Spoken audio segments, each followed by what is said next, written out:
Mr. Clark, it was 8 years ago approximately that we first met when I came to John Gray High School with Grandmaster Nigel Short. He was visiting the island and he came along and did a little session with your group. At that stage it was a group of around 10 players.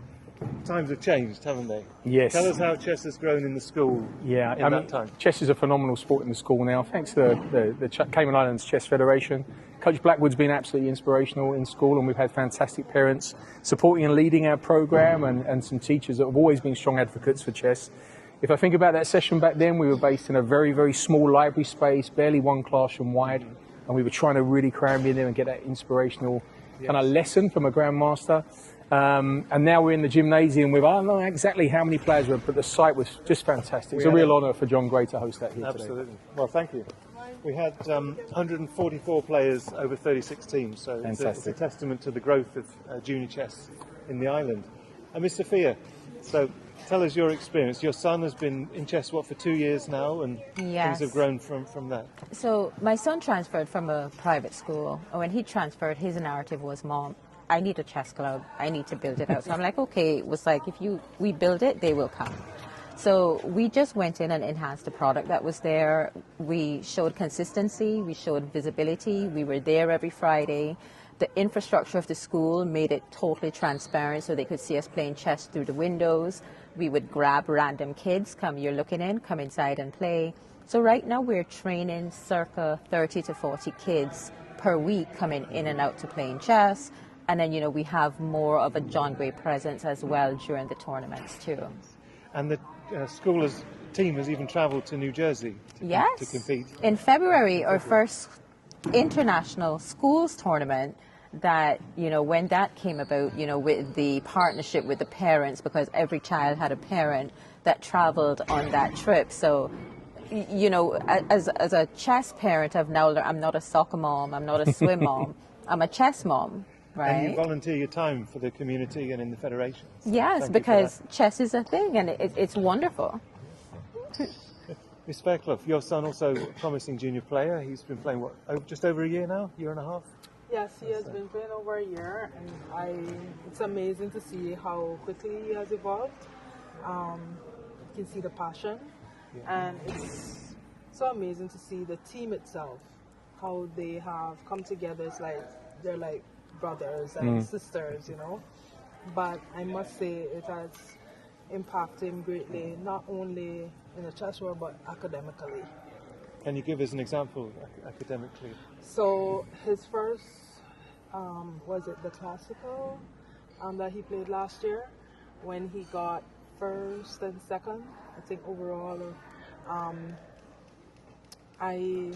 For that week, his teachers keep coming in, oh, what's going on?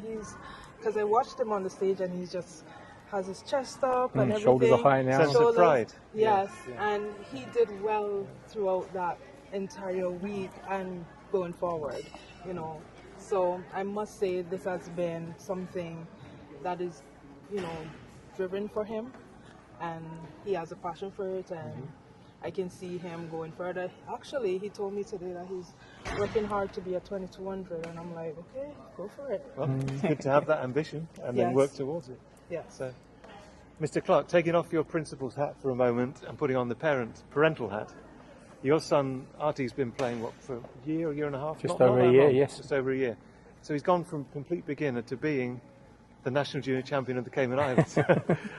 Yeah. And he's among all levels, of all ages, and yet he's a primary school student. What would you put that success down to, if you could?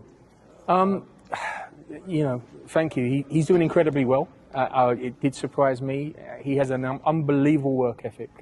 He really has a drive to kind of keep learning and learn from everybody and everyone. Everyone he plays, he's not afraid of losing. He likes taking risks. He likes playing better players rather than playing players that are below him, which is quite novel for somebody of his age, which younger players always, in all sports, want to win. They want to win all the time, but he wants to learn, and I think that makes a difference. And he's just played so many games of chess. From a school point of view, the students had their government-issued laptops, and that made a huge difference for him. He was introduced to chess really a little bit by me just playing over a ball, but then once it came on the laptop, that's where it really took off. He could log things, he could see his games, he can replay his games. He's then getting coaching in person, coaching online, and really enjoyed the camaraderie with the other boys and the older boys. Yeah. And they're playing, rather than playing with age, they're playing at stage, which is just a fantastic thing that we try and replicate at John Gray, really, where we try and push students to achieve academically at the stage they're at rather than just the age they're at. But it's helping him in all kinds of life. I mean, he struggles sometimes to concentrate on certain tasks, yet he can sit down and play a classical game of chess 3 or 4 games in a day at 3 hours each game. And there's not many things that can instill that in a young person now. So I am fully supportive of it as a parent and as a school principal and an educator. It's something that's going to be incredibly powerful and something that we're doing very well in the Cayman Islands. And it's something that all parents and all principals should consider for their students and their young people. So if you had, as putting your principal hat back on then, the chess program has been established in John Gray now for some time, but we are constantly under pressure to keep up funding for that, to keep it going, to keep up the good work of Coach Blackwood and others. So if you had a message to government or to influential persons in the island, what would it be? Well, we were honoured to have the Premier here this morning, and I think he was really blown away by the atmosphere, seeing the level of concentration, the number of young players, the fierce competition. You could hear the minds whirring. I think he really was inspired by that. But I think, across government, we're always looking for, positive activities for young people. And this really does bridge that gap between ages, public school, private school, high achieving students, lower achieving students, students that have particular special needs challenges can all come together here. And they're all seeing their own personal progress as well as their progress against others. So I really can't talk highly enough about the program. Coach Blackwood and fantastic parents like these have been phenomenal, and Mr. Anderson for us here at school have been phenomenal at just kind of keeping the students on track, inspiring, and they're like rock stars around school at the moment. They really are. And I know it's the same for my boy at Red Bay.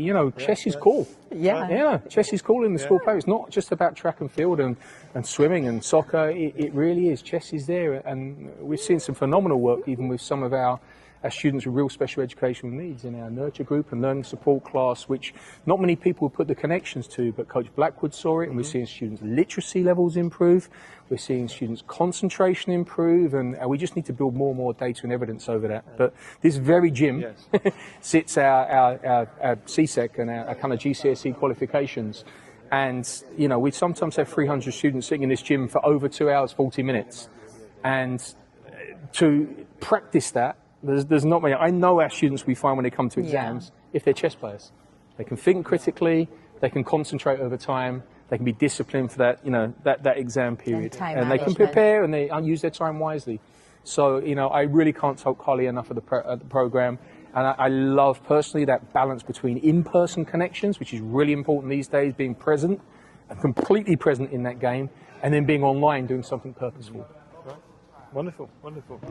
And to finish, Miss Sophia, what lies ahead for Des? He's travelling this summer. He has Pan American Championships in Peru. He has the Youth Olympiad in Colombia. Yes, and then so there's Peru, there's Colombia, and then Puerto Rico in December. Puerto Rico in December for the Central American and Caribbean Festival. So my vacation is booked. I'm a chess mom, we travel, my husband and I, so we're going to take turns who does what, so that we can balance it off, because again, I didn't know that chess could do these things, right? Because you're thinking about chess as elitist, and but we've now learned that chess breaks barriers, and we've seen it, we experience it, and I can't speak highly enough of the program and of the product. It's amazing. And the coaching in the chess and education program is also in Lighthouse School, and we've seen today that they won the Harmony and Diversity Award at our event, and they competed with multiple teams. So I think an example. And I was an arbiter for the Lighthouse last year and this year, and I could see the monumental improvement in their play, in their comportment across the board. I saw it because this time they were actually challenging the others across the board, and I was amazed because I think our students went in with the mindset like last year that it was an automatic point. This year they had to fight for those points, right? So that's growth and development in 365 days. you know, so That progress is amazing. really visible in chess. You know, quite often as educators and parents, you're struggling to see where your children are making progress until exams come along, and you can't quite see it. But the incremental progress in chess is something that the students really relish. It's a little bit like martial arts. They can see themselves moving up a rankings and kind of belts and getting awards and going into different categories, and they love that. It's something that is very powerful for them. Now travelling the world. Now travelling the world. On that note. So thank you all. And Thank you, you. Sean. Thank you.